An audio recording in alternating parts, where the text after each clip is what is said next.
안녕하세요. 엠닥터 임창락입니다. 오늘은 제가 진료 중에 받았던 질문 중에 좀 인상적이었던 것들을 좀 얘기해 보려고 해요. 제가 지금까지 한 10년 이상 동안 자궁경부 이형성증이랑 HPV 바이러스 관련 질환들만 거의 보고 있거든요. 그러다 보니까 자궁경부 이형성증 치료하려고 내원하신 환자분들이 질문하는 것 중에 커피에 관련된 질문들을 그렇게 많이 하세요. 요즘 커피 많이 드시잖아요. 우리나라가 커피 굉장히 많이 먹죠. 그래서 그런가요? 자궁경부 이형성증 치료하면서 혹은 치료한 다음에 커피 마셔도 되나요? 이런 질문들을 굉장히 많이 하세요.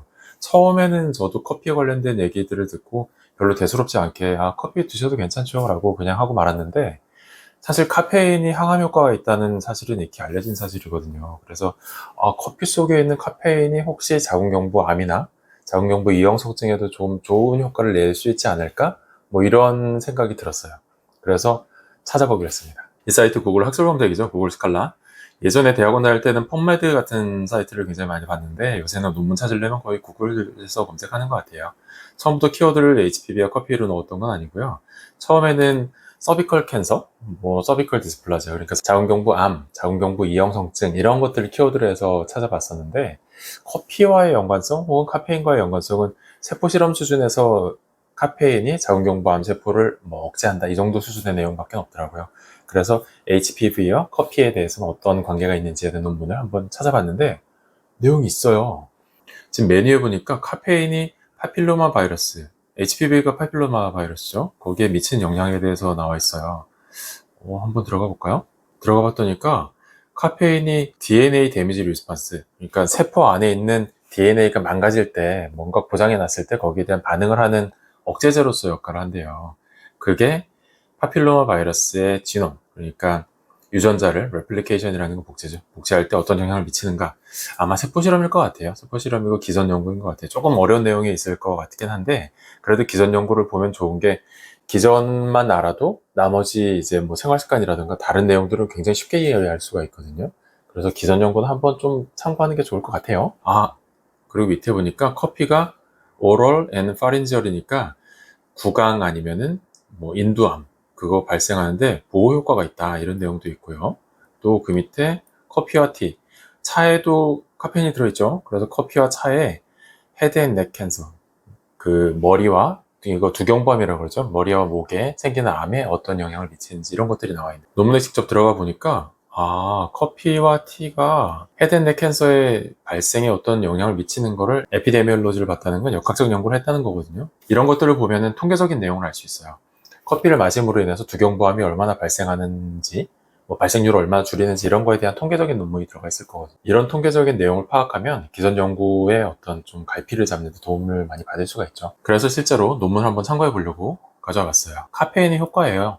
어디에 미친 영향이면 HPV가 복제될 때 거기에 어떤 영향을 미치는지에 대한 기존 연구인데요. 맨 뒤에 디스커션 내용을 한번 볼 거예요. 카페인이 다이코모터스 액티비티, 서로 상반된 기능을 갖는다는 거거든요. 바이러스가 숙주세포에 침투하고 나서 가장 처음에 복제를 시작할 때 카페인이 이거를 억제한대요. 바이러스가 활동하지 못하도록 막아준다는 거죠. 그런데 그게 다 지나고 나서 어느 정도 안정적인 상태에 가면 카페인이 별다른 영향을 못 미친대요. 어느 정도 좀 이해가 되는 것 같아요. 왜냐하면 바이러스가 활동할 때 어떻게 활동을 하냐면 DNA가 있을 거 아니에요. 숙주세포에 들어갔을 때 그 숙주세포의 DNA가 잘라진 데를 틈타서 그리로 들어가서 거기에서 몰래 끼어 들어가서 같이 복제도 되고 활동도 하고 이렇게 하거든요. 그런데 이거를 못하게 한다는 거죠. DNA가 잘라지는 요거를 카페인이 억제해준다. 그런 내용이 이 논문에 들어가 있었습니다. 어쨌든 커피를 통해서 카페인을 섭취하면 암이 발생하기 시작한 초기 아니면 바이러스가 활동하기 시작한 초기에 억제되는 효과가 있을 것 같아요. 이 논문은 커피와 티, 그러니까 카페인을 섭취할 때 헤드앤넥 캔서, 두경부암이 발생하는데 어떤 영향을 미치는지를 보겠다는 논문이에요. 이 그림 보시면 커피를 하루에 3잔까지 마시는 사람이랑 넌드링커, 아예 마시지 않는 사람들 간의 암 발생률을 비교한 거예요. 이걸 어떻게 보셔야 되냐면 여기 1이라고 표현되어 있잖아요. 1이라고 표현된 이 줄, 여기가 기준선이에요. 기준선보다 이 점선으로 되어 있는 이게 결과거든요. 결과값이 왼쪽에 가 있으면 확률이 더 적다는 거예요. 암에 걸릴 확률이 더 적다. 그 다음에 오른쪽으로 가 있으면 암에 걸릴 확률이 더 높다. 이런 거거든요. 지금 3잔까지 마시는 분들 봤더니까 암에 걸릴 확률이 줄어들고 있네요. 밑으로 더 내려서 3잔에서 4잔 사이에 있는 분들은 더 줄었어요. 다시 밑으로 내려서 4잔 이상 마시고 있는 사람들은 훨씬 더 줄어들고 있어요. 하루에 커피를 몇 잔 마시는지에 따라서 구분해 봤더니까 더 많이 마시면 많이 마실수록 암 발생률이 줄어들고 있다. 뭔가 커피가 영향을 미칠 수 있는 것 같습니다. 그런데 밑에 내려보니까 뭔가 좀 이상해요. 3잔까지 마시는 분들이 기준선보다 오른쪽에 가 있어요. 암에 걸릴 확률이 더 높아졌네요. 이건 뭐죠? 3잔에서 4잔이니까 오히려 조금 더 높아지는 것 같기도 해요. 그런데 4잔 이상이 되니까 오히려 좀 줄어들고 있네요. 뭔가 이상합니다. 위에 있던 그림은 어떤 거를 본 거냐면 여기 보면 oral cavity and pharynx라고 되어 있어요. 구강과 인두 부위에 생긴 암은 발생을 줄여준다라는 거예요. 그런데 밑에 보니까 밑에 있었던 거는 어디 부분이냐면 여기 라린지얼 캔서라고 되어 있죠. 이거는 후두부예요. 후두부는 암 발생률에 미치는 영향이 지금 왔다 갔다 하고 있어요. 혹시 인두와 후두의 위치 정확하게 알고 계신가요? 이게 지금 구강을 보는 거죠. 이쪽 안쪽이 구강이잖아요. 여기가. 커피를 마시면 구강에 들어오겠죠. 그 다음에 꼴떡꼴떡 삼키면 목구로 들어가서 뒤로 식도로 넘어갈 거예요. 그리고 여기 있는 후두개는 그때 닫히면서 후두 쪽으로 들어오는 걸 막아주겠죠. 이 앞부분에 있는 이 부위를 후두, 그 다음에 식도와 연결된 이 부위를 인두라 그래요. 그러니까 구강과 인두는 커피를 마시면 직접적으로 접촉하는 부위예요. 후두는 직접 접촉하는 부위는 아닌 거죠. 커피가 구강과 인두처럼 직접적으로 접촉할 수 있는 부위에서는 암 발생률을 줄여준다. 하지만 후두같이 직접 접촉이 없는 부위에서는 발생률에 크게 차이가 없다. 이런 결과를 보면 커피에 뭔가 직접 닿아 있는 부위에서는 뭔가 예방 효과, 바이러스 억제 효과가 있겠다라는 걸 기대할 수가 있죠. 구강암과 인두암도 역시나 HPV 바이러스에 의해서 잘 생기죠.